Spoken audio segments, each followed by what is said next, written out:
Good morning and welcome to Ciao Bella Leadership, where we work from bed when we need to. COVID made it possible. Today's video is about the power of emotional intelligence in leadership. And so in the video, we'll explore the concept of emotional intelligence and how it can be used to enhance our leadership abilities. And we'll talk about things like self-awareness, also empathy for others. We'll talk about relationship management and provide some practical tips that can help you along the way. All I did this morning was I grabbed a few quotes that I like. I'm a quote person. And so I grabbed 5 quotes that relate to the topic of emotional intelligence, and I'll share them and we can talk a little bit about it. But let me start with, what is emotional intelligence? What in the world is it, and why is it important? Well, I like to think of emotional intelligence like a quadrant. So there are 4 parts to emotional intelligence. 2 parts that are directly related to you, and then 2 parts that are related to the emotions of others. Okay, so let's start with us. The first part and the foundation of emotional intelligence is understanding and recognizing our own emotions. Okay, so for example, do you recognize when you lose your temper and it impacts other people? Do you recognize when you're really irritated about something, and can you dial yourself back? Do you recognize those emotions that live within yourself, and are you listening to them? So that's that second step, is now that you recognized your emotions and how you're expressing to others, what do you do about it? What are your actions, and how do you handle those emotional ebbs and flows that we experience? So that's the first 2 sections. The foundation is mastering yourself, your emotions, what they are, and how to handle them. And then you move to the relationship management side, which is the first. Do you recognize the emotional behaviors in other people and what they're telling you? And then that next piece of, okay, you recognize the emotions in other people. Now, what do you do about it? How do you handle it? What is your approach when you see such a thing, right? So that's that 4th layer of emotional intelligence. So yourself and the emotions of others. Pardon me, let me get another drink.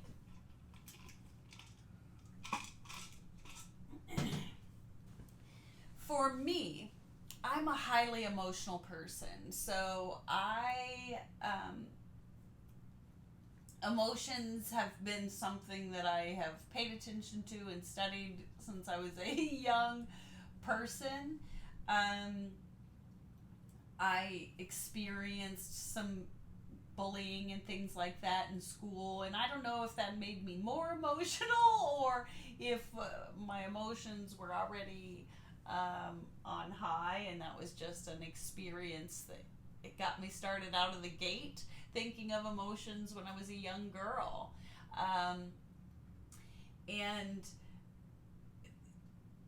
when you're a highly emotional person, your emotions definitely have a bigger impact on other people because you are more expressive with them, right? And so you have to be really careful in how you're emoting, because emotional beings are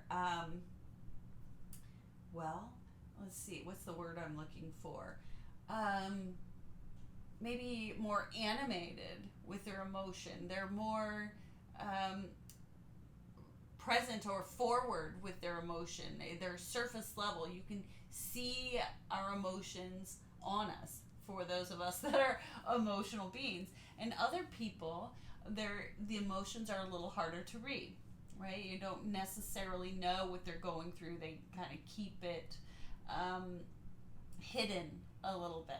So you'll start to see the patterns in other people, and you may recognize with yourself that you're either much more of an emotional being or you're a bit more reserved. But one thing I'll tell you about emotions is they are like your internal guidance for being in the manifestation flow of your life.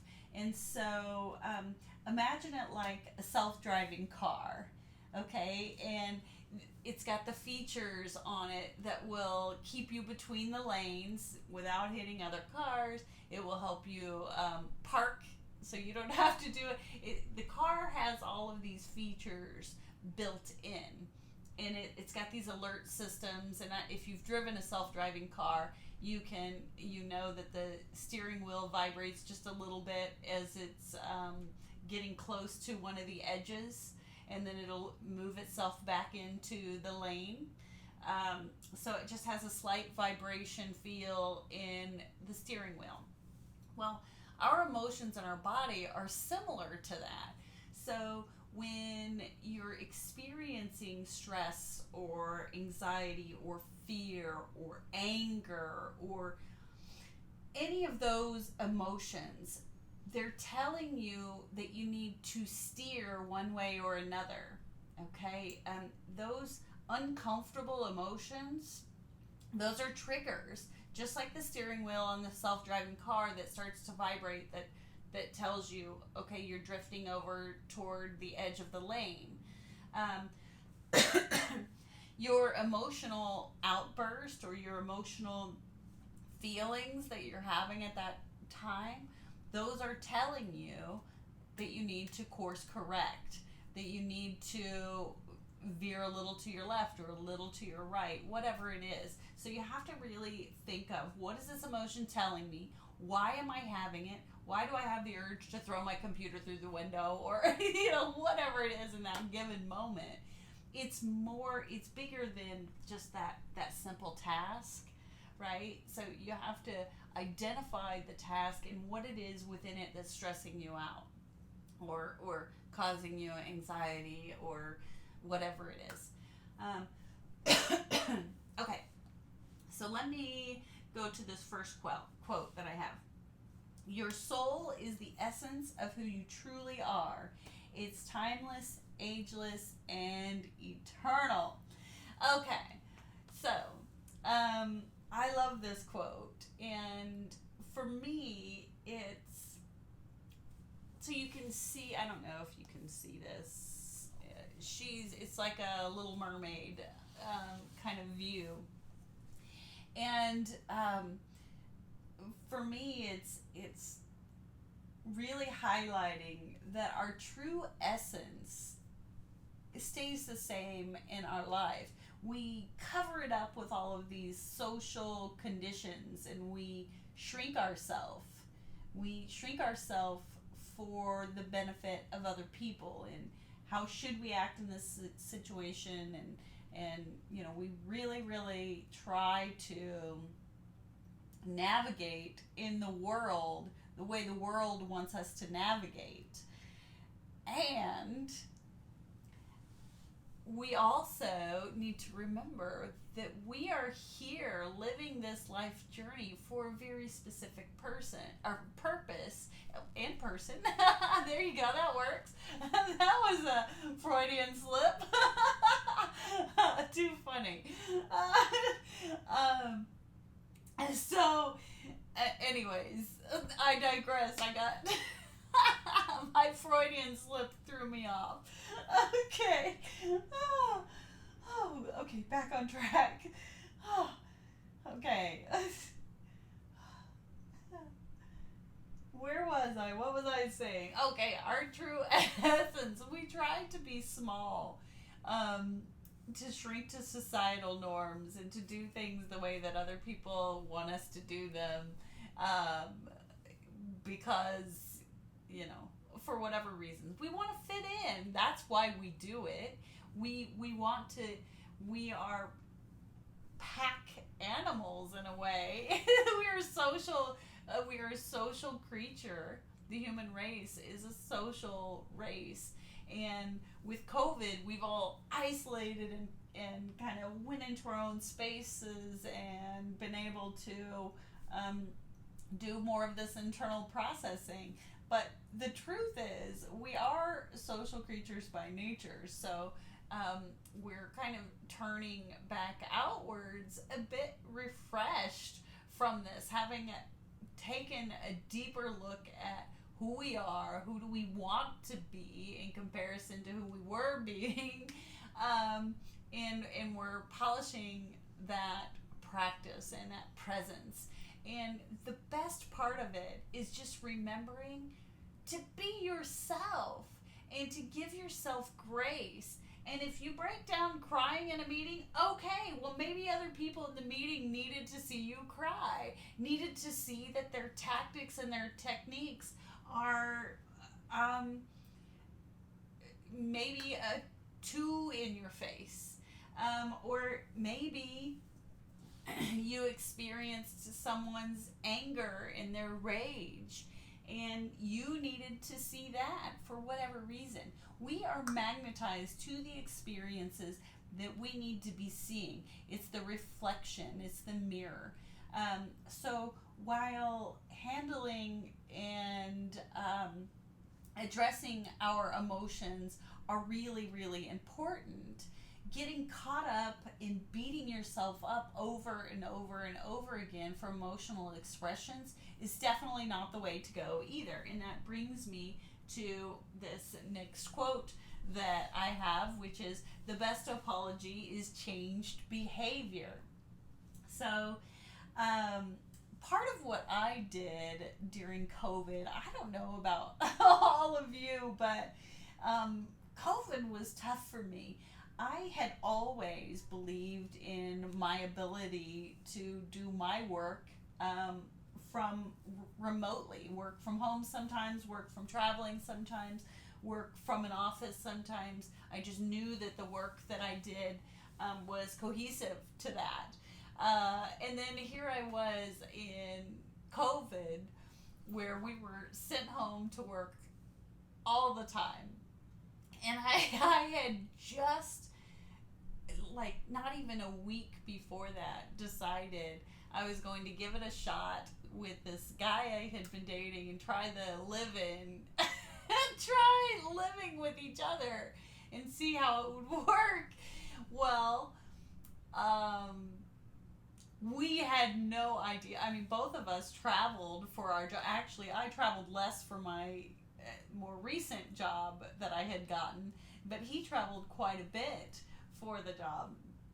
And we suddenly were in each other's presence 24/7, like in my little apartment in Kansas City, which it wasn't a little apartment, but it felt little when you had two people trying to work from home and not talk over each other with conference calls, and not feel interrupted when one was coming in to cook food. I did not do very well in the beginning with that test. I did not have the appropriate workspace. I guess I need more room to spread out, and with the creative work that I do, and also I get very intense when I am focused and trying to design and create something that others will engage with. And when my focus gets broken by other noise around me, which is part of the reason that I've never liked, what do they call those? Cubicles. Because the talk of other people distracts me from what I'm trying to focus on. And then I want to get up and start socializing with everyone instead of working. So, anyways, I was a bit, not a bit, I was a lot,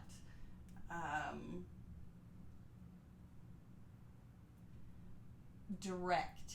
During that time, I'm just going to say direct because it felt very mean to me. My partner would come in the room when I was in the middle of a conference call or trying to design something, and I'd be like, shh. And poor guy, I mean, he was just trying to be present and be kind, and I was stressed out trying to figure out how do I do all of this without the equipment that I needed. I was having printing problems, I was having connectability problems. I desperately needed an IT person to come out and make sure all of my equipment was working the way that it was intended. I'm pretty good with technology, but it's not something I went to school for, that's for sure, right? So I was struggling with sound issues here and there, and I don't know if Wi-Fi connectivity was part of it. I'm not sure, but I did not like myself very much during that time. And then there were plenty of other things as well. But anyways, as this COVID thing happened, it became very isolating. And I had also started my empty nest phase with my kids, where they're growing up and living their adult lives in their different places. And as a mom, we know that they're not rejecting us because of us. We know that. but it still hurts because we want our children close and we want to love them. And anyways, it feels sad. So during COVID, all of this change happened all at once. And I have found that I have this tendency to run. Run meaning just run and find some grand big adventure somewhere on this planet to challenge my mind and take me out of my comfort zone even further so that I can reflect in a different way. I've done that as long as I can remember. Even as a little girl, I remember a scenario of living with my aunt and uncle for just a transitional time that was happening between my parents. So I was living with my aunt and uncle, and it was really pretty clear that my cousins didn't want me there. It was a new face in their home, and they had their own bedrooms, and suddenly they had to share with me, and I have no idea. I was in like 3rd grade or something, so it's not like they were intending to hurt my feelings. But even back then, I can remember when things would get too tough for me. Here's a scenario. Here's a situation that happened, and I had broken something that was hanging on a wall or something. I don't remember what it was, and I did not. I mean, I was already the outsider coming in the home that didn't quite fit. The last thing I wanted to admit was that I just broke something and be in trouble. So I was denying it adamantly. Like, I did not break that thing. I did not break that. And I was overwhelmed because I didn't want to lie about it. But I also didn't want to be in trouble because I already felt like I didn't fit in. So I grabbed my suitcase, and behind their house, I just remember it was like, I don't know if they lived in a new construction area. I'm trying to recall that part, and I don't. But I just remember, like, what felt like miles of dirt. And here I was with my suitcase just walking.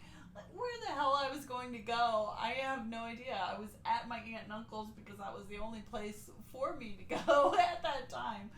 So, but because emotionally at that given moment, I could not process, wow, look at these emotions coming up. I could not process the ability to own up to what I needed to in that moment. Wow, goodness. So this is a childhood experience, but these kinds of things happen in our adult life all the time, right? Um, but in that moment, I couldn't process the what I needed to. So it was like, I'm just gonna take this bag and walk through this dirt and connect with Mother Nature. And after a while, I feel refreshed and I come back.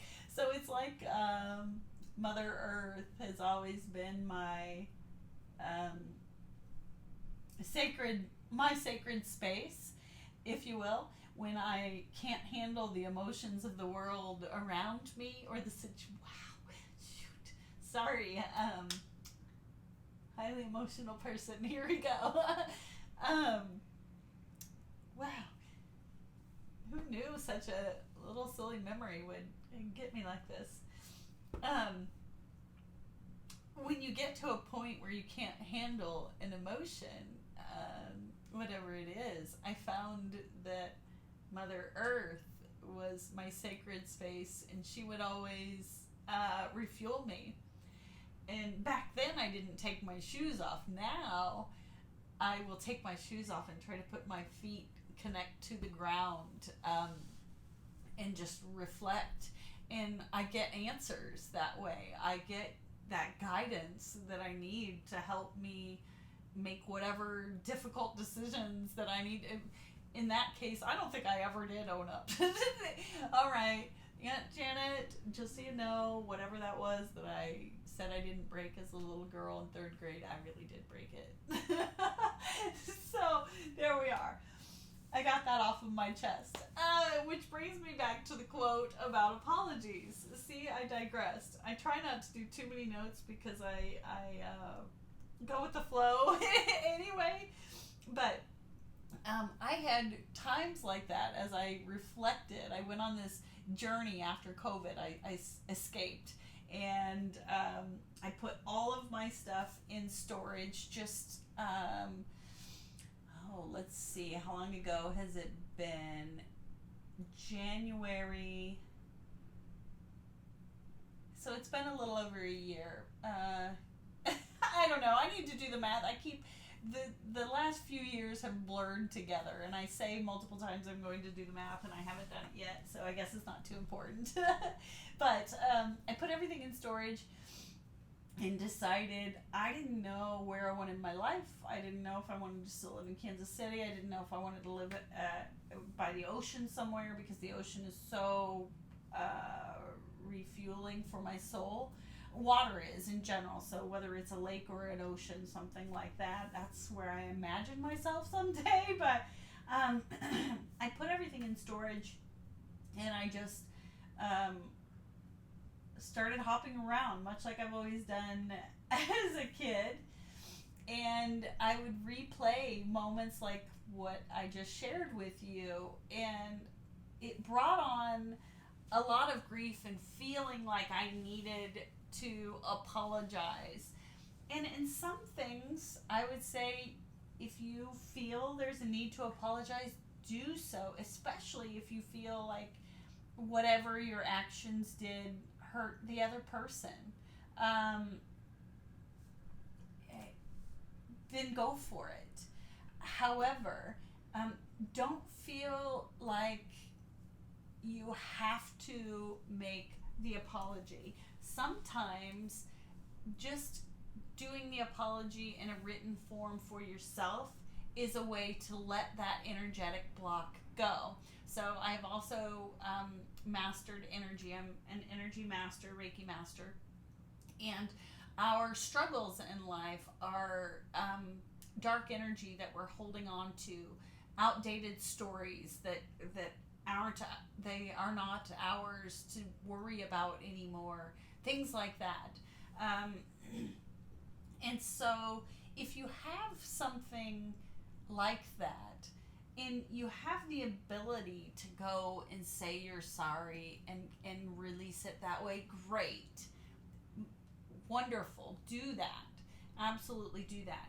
But if there are roadblocks in the way, I said but again, And if there are roadblocks in the way, maybe you don't know how to get a hold of that person anymore. Maybe you don't know who that person was. It was a total stranger that you barked to. Or maybe you don't have contact information, or maybe it just causes way too much fear and anxiety to face the person head on. That's okay. The best apology and the best way to release the energetic block is to change your behavior, first of all, to ensure that you're not doing something like that again, that's causing you such great anxiety, but also release it by writing about it or singing about it, or some artistic way to let it go. You don't have to have that conversation face to face with someone, but write letters to those people. Maybe you're never ever going to see them, but it is a way for you to surrender and release that energy off of yourself. Because when we hold those energetic packages in our body, we're actually holding we're holding on to it's let's see, how do I want to describe this?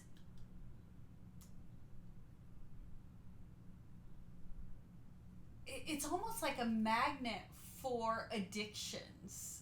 And what do I mean by that? Well, it's a magnet. If we're still holding on to it, then we're finding ways to numb it or forget about it or bury it. So we're eating. Maybe we're eating and we're overeating and we're gaining weight, or we're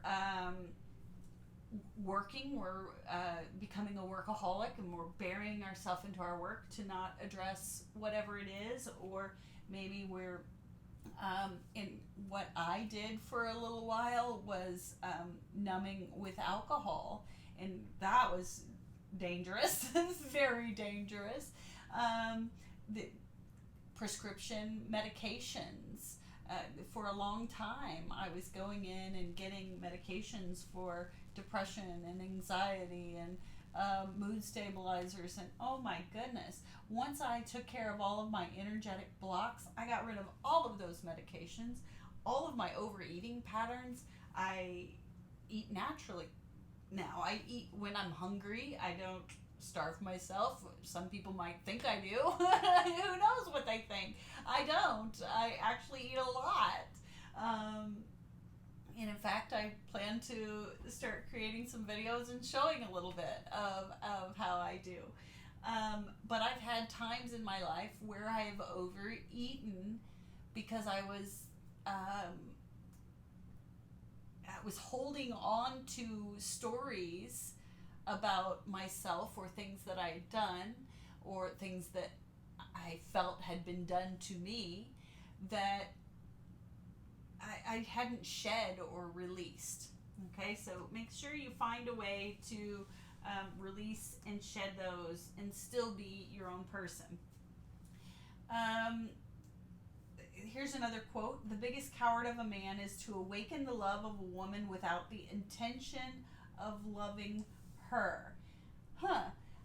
So I found this quote, and I kind of, in some ways, I agree with it and I disagree with it. Because heartbreak, I was one of these people that dealt with finding the love of a man and then it was unattainable. And that was hard. Really hard, but it's character building, and it's character building. So,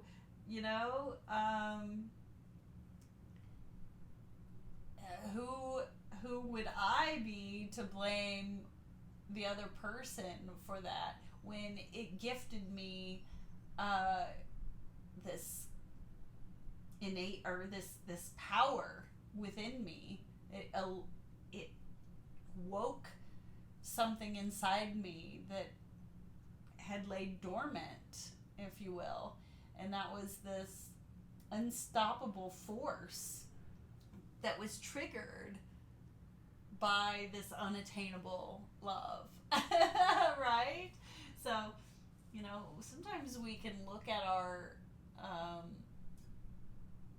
pain points, and when you can really flip it around and see the gift that was in it. There's two sides to everything. So imagine it like a plaque, all right? So this is the plaque of my heartbreak, all right? So here's the plaque of my heartbreak. And what did it do? And I can sit there and name off, all right, well, because of this heartbreak, I did this, and I did this, and I did this, and I spiraled out of control for a while, and I did this, and I did this, all that, right? And then I can flip it over, and I can say, and because of this heartbreak, I also bought a house by myself, launched a business by myself, traveled the globe by myself. I did all of these things that I wouldn't have ever imagined. They weren't on my radar of things I wanted to do by myself. I always wanted to do them with a partner, but it showed me a strength that I didn't know I had. It showed me a side to my leadership that I'm very proud of now. So flip those things around, those challenges that you've had in your life, flip them around, see the seed of gift that was given to you from it, and move on. Okay, here's another one. We are like books. Most people only see our cover. The minority read only the introduction, and many people believe the critics. Few will know your content. Wow, I love that quote. It's just, it says so much. And in fact, so many times I have wondered what the perception is of me, especially since I had my little spiral out after COVID. So I do worry is probably the wrong word, but because I am a people person, I'm people centered. I've studied psychology and sociology of people for as long as I can remember, even before I went to college. It's my passion. I care about how people see me. I very much do. And anyone that says that they don't, well, kudos for them. But I think that there's some truth in the statement that everyone cares to at least a certain extent, whether people think about them. And when we can get to the point in our life where it's not that we don't care what people think about us anymore, and we get to a place where we know our true essence and we know our story, and if you can't see all the rest of the pages and the rest of the chapters that made up my story, well, that's a you problem and not a me problem. Right? If you want to know my whole story and you want to know why I make the decisions that I make or whatever, you'll get to know me, right? So that comes with the maturity, not I don't care what people think about me anymore, but a wisdom in, well, what they think of me doesn't define me. Just because they think that whatever, who knows, whatever, that I ruined lives or whatever, doesn't mean that's the case. I can look at it and see the scenario from everything that happened before and everything that happened after and feel good about that chapter of my life. But someone who has only seen that chapter or that page or that moment in my life, maybe it was a total stranger that saw me in the grocery store, they only saw that page of my story. Well, they definitely won't understand and get me as an individual. We can't take that personally. We can't take that as this brick that we carry around for years and rewind this story that we're a mean person or we're a this or we're a that. We can do that, and so I shouldn't say we can't. We can do that, but to our own detriment. And that's a shame, to waste your beautiful talent and your beautiful value over someone's comment who has only saw a page of your story or a chapter of your story. It makes no sense. So with maturity, we can, and emotional intelligence, we can realize that they're only seeing part. Okay, let's see. What else do I have here? Oh, this one was a fun one. I'm in an uncomfortable stage of my life where the old self is gone, but my new self isn't fully born yet. I'm in the midst of transformation. And then in this, I don't, you probably can't see it. I should have thought about that, but he's like kind of holding this new version, the skin that's not filled in yet. So it's kind of it gives me this sense of what we're going through post-COVID, right? Everyone's like, okay, I survived COVID, and here I am. I'm more malleable now. There's all these things, but we haven't quite come out of that. I'm going to call it a recession. We haven't come out of that recession in our life, and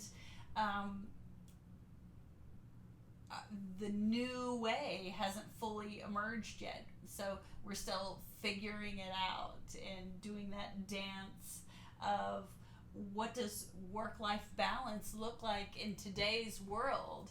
You know, just a few years ago, it was one thing. What it is today is different. Here's something that I'm noticing. I'm noticing the personal touch is gone in a lot of companies. So we still need to be able to conduct business. I am all for this more flexible work style and working from home. I love that. And I love good customer service. When I need assistance with something, I need to be able to get a hold of someone. I need to be able to talk to them. I need to be able to collaborate with them. I need to get their assistance, their help with things. And it's tough right now to get a hold of people. So many people have went to this more flexible work environment, and you have to connect through this email chat or chat bot or whatever before you can get to a human, and it's almost impossible to get to a human. So that part I can see we still need to polish and find a way to be better. Here was the scenario I dealt with yesterday. I changed my Microsoft account and moving more toward a business platform. And I'm having trouble getting my email account into my Outlook. It's not doing it properly. And I'm trying to get a hold of Microsoft. And Microsoft, of all companies, when you buy the subscription, you should be able to get a hold of a person, right? I think so.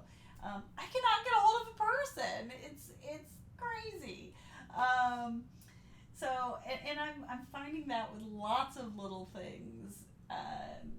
I just recently found an alteration person, so my fingers are crossed that they're going to do great sewing and at reasonable costs. I've found a new person surface here locally. It seems like all the places I did business with pre-COVID are gone, and so it's reestablishing who are those people. what is their customer service like, and starting that new relationship and that new bond to move forward outside of this recession as we're recovering, right? And finding that new normal. I personally am looking for customer service to be part of that new normal. I don't know about the rest of you, but I believe it's possible we can get there. We can get there. All right. The last quote I have is a quote from Oprah. It doesn't matter who you are, where you come from, the ability to triumph begins with you. Always, always, always. And Oprah is such a beautiful example of emotional intelligence. I love to watch her. I love to hear about her story. I just not too long ago, I watched one of her shows, and I think she was interviewing Will Smith, if I recall, and then it was a panel interview as well, where she was talking to several people, but she started using terminology of what happened to you instead of what's wrong with you, what happened to you. And I love that because it kind of goes back to this we are like books and most people only know a portion of our story or a page of our story. Asking the question of what happened to you in your life helps you get more of the context of someone's story and why they are the way they are and what makes them act, behave, pivot in the way that they do. There's a very specific DNA reasoning for their presence and the way they show up in this world. And if we understand the what happened to them story or for them story, then their actions and mannerisms and behaviors make a lot more sense to us. So I thought that was such a beautiful, and I don't know if those were her words or words that came out of his book. I'm not real sure, but it stuck with me when she said that. What happened to you? We all have a story of what happened to us, and the things that happened to us also happen for us. The sooner that we can recognize the seed and the gift in it, it becomes this golden egg for our emotional intelligence, right? It becomes this, wow, now I see why these things happened to me and the path that it was forging for me. So now all I have to do is stand tall in that path and accept your divine right to be on this planet, to move in the way that you're moving, to have made the mistakes that you made and triggered the people that you triggered because you were meant to. It was your job. It was your purpose. And it is happening for you. It might right now feel yucky, but that's because you haven't gotten to the other side of it. You still have to flip that plaque over and start receiving. There's two sides to it. The part of this is the things that happen to you and you're experiencing, and the frustration and the shadow side of it. And then there is the receptive side and the light side and what it does in the life that it creates for you because of that experience. This, and this are possible. Without them, those things wouldn't have been the same or possible or as gritty or as profound or whatever, right? So that is today's topic, emotional intelligence, and finding a way to master your emotions, to listen to them, to address them, to not let them stay living and stuck on our body, attracting different addictions such as food or alcohol or substance out prescription. There I go. I couldn't get the words out. Any of those things, those are masks for covering up a deeper truth that you need to unveil. So if you find that any of those things are the case for you, you can start doing energy work. Reiki healing is profound. You can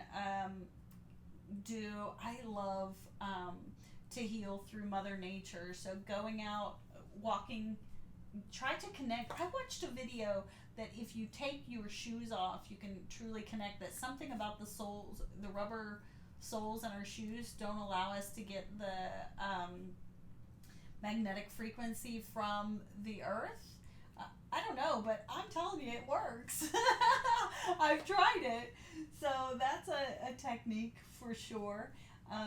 Talk therapy, of course, anytime you can talk to a life coach or a counselor or something like that, who it needs to be a person that you feel like you're gaining traction with. If you're going to your counselor and you're just getting medication and you're not getting anywhere, that's not what I would do.